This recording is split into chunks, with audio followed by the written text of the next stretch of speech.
3 ماه پیش این کودک‌های خندان و شوخ در جای تنگ و تار زندگی می‌کردند. وضع ناگوار آنها را دیده همسایه‌ها این خانه اجاره را برایشان پیدا کردند تا در سردی‌های زمستان بیرون نمانند.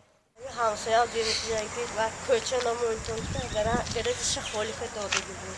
همین گرای خانه زندگی کردن خیلی کودک‌ها من همسایه‌ها یاردمش که همین کوارتیر یافتن. سرایو با مادر، فرزند و 2 جیانش در همین گراژ می‌زیستند. آوارگی و دربدری این خانواده زیاده از 10 سال ادامه دارد. نه همین 2004 من جدا. 2004 جدا. تا آن وقت در خانه شوهر زندگی می‌کرد. زندگی می‌کردم. 5 سال زندگی کردم. بعد 5 سال من جدا شدم. بعدی بیکار شدن نکاح یک فرزند را از او گرفتند و با یک دخترش بیرونی در شد. به سبب عدم حجت‌های عقد نکاح نتوانستند دعوای اموال کنند. کار کردم که همین یک خانه یک درگیر همین بچه‌های کودکای کلان کنم گفتن. در حتی من شهرهای مسافر برفته کار کردم که همین چی کنم فرانو پشانو کلان کنم هیچ کس کم نباشه. در روسیه؟ در روسیه رفتم من کار کردم. چی کردم؟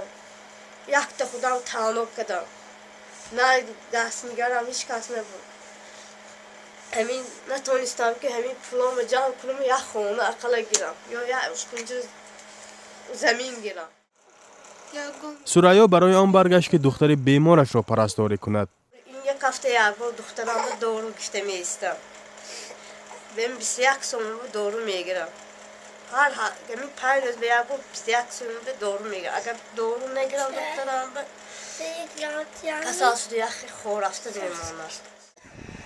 نرخ اجاره پولی در شهر باباجان غفورov از 500 تا 600 سامانی است. مردم ثوابجو پرداخت 60% این مبلغ را به گردن گرفتند. خود سیاره نمیخواهد از حساب خیر مردم زندگی کند، بلکه مقامات برای کار یافتنش کمک رسانند. مبلغ ضروری را خودش به دست دارد، ولی مراجعت های پی در پی به مقامات بی جواب ماندند.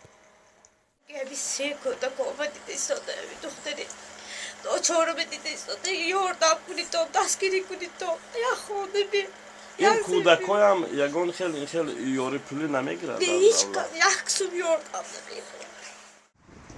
مقامات میگویند از بودن همچنین یک عائله آواره خبر ندارند، در عکس حال کمکشان میکردند.